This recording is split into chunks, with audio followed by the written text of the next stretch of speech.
Hi there, welcome to my YouTube channel. My name is Simon. Today's topic is winter running gear.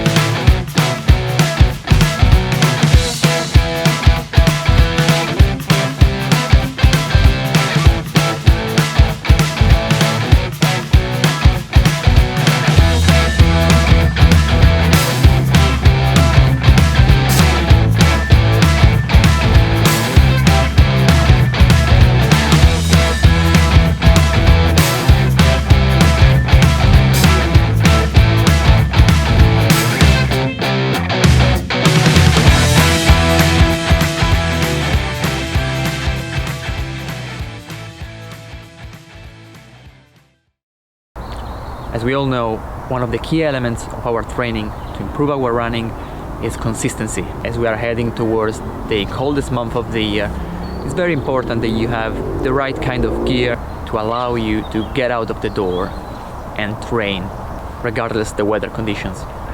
Today, specifically, we want to talk about my go-to running gear for the winter.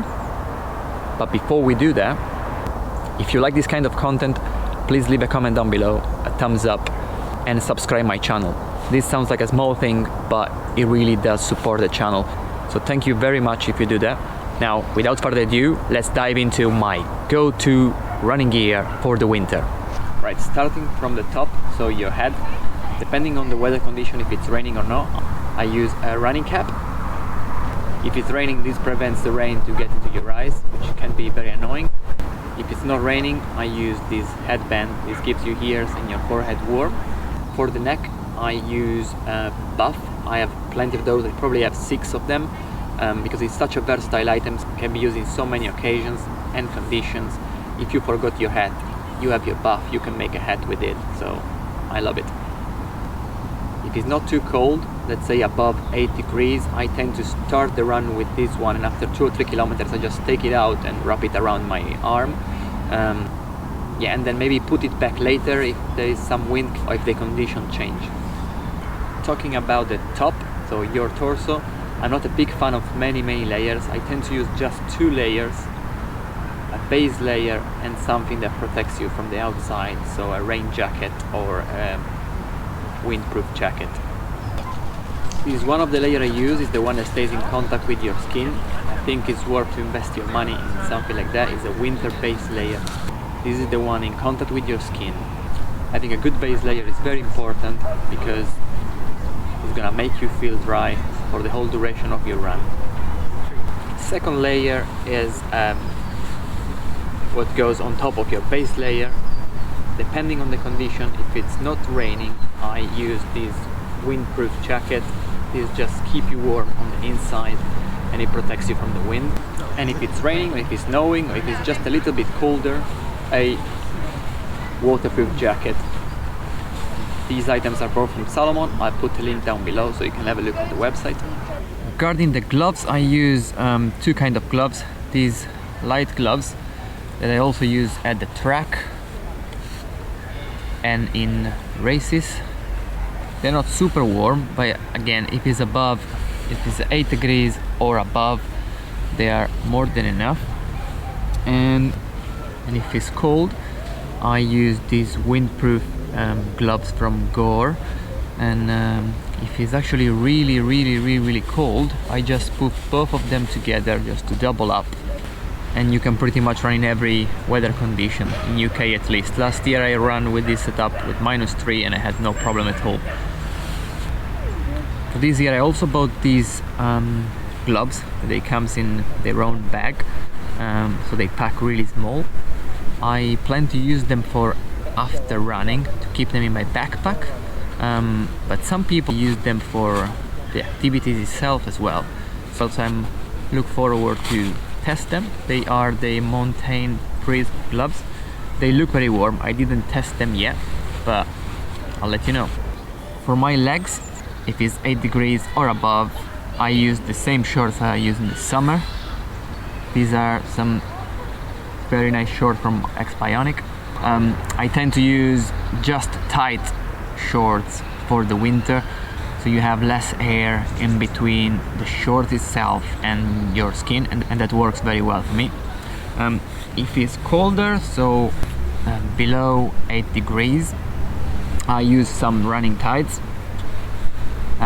Your legs get warm very quickly after just few hundred meters of running, so I suggest not to buy running tights that they are too warm. These are from New Balance, but I have some other from Nike, and they all works well for me. Obviously temperature is not the only factor you need to consider. If I'm going, for instance, for a recovery run and I know I'm gonna be going slow, conversational pace, just an easy run, maybe if it's 8 degrees, 10 or 12, I'm still gonna be using the long tights, because going slower, obviously I'm gonna generate less heat. And obviously if I'm gonna be run faster, so if I'm in my tempo run or a speed session, even if it's long tights temperature, I'll probably gonna use the shorts, because I know in a couple of reps, or a couple of minutes, I'm gonna feel too hot for long tights. I usually have cold feet during the day, but when I run, I don't feel the need of having a winter sock, so I use exactly the same socks I use in the summer. These are some nice socks from Stance. I suggest at least you have a socks which is a bit longer that covers your ankle, so you don't have that annoying gap in between your long tights and your running shoes. This might sound like a very small detail, but I don't like to run with cold ankles, and I guess you won't enjoy it too. Now, the last but not the least important item, a head torch. I can't stress enough how important it is to see where you're going and to be seen from other people. Also, the head torch gives you access to different areas, maybe a park, maybe a wood or something that you wouldn't be able to run in if you don't have a head torch. So last year I was in a rush to get home after a track session. I took a shortcut in the wood. I didn't have the head torch with me. The terrain was a little bit irregular. I couldn't see at all where I was going. I twisted my ankle and I broke my 5th metatarsal, so that ended up me not being able to run for 12 weeks, and I had to work from home because for the majority of the time I couldn't even walk. So yeah, do yourself a favor, buy a head torch, or get someone to buy it for you for Christmas, for your birthday. It's not just a matter of seeing where you're going, it's a matter of safety. This is a Silva head torch, I think it's called Speed Trail X. They don't sell this specific model anymore, but I'll put you some link down below of similar models from this brand. This is a 500 lumens. I never use it at full power. I think to run on the road, 200-300 lumens is more than enough for any kind of run. I switch it to full power just maybe when there is a technical trail and I'm going a little bit faster, so I need to see more details. As a backup, I always have these super small Petzl head torch. This fits into your pocket, and just in case your battery dies, just in case something goes wrong with your main torch, you can still get home, see and be seen. Okay guys, now you have no more excuses to skip your training in the winter. Hope you liked the video. If you did, please leave a comment down below, smash the like button, subscribe my channel, follow me on Instagram, Simon_nonstopper. And as usual, don't stop running, and I'll see you on the next video. Bye bye!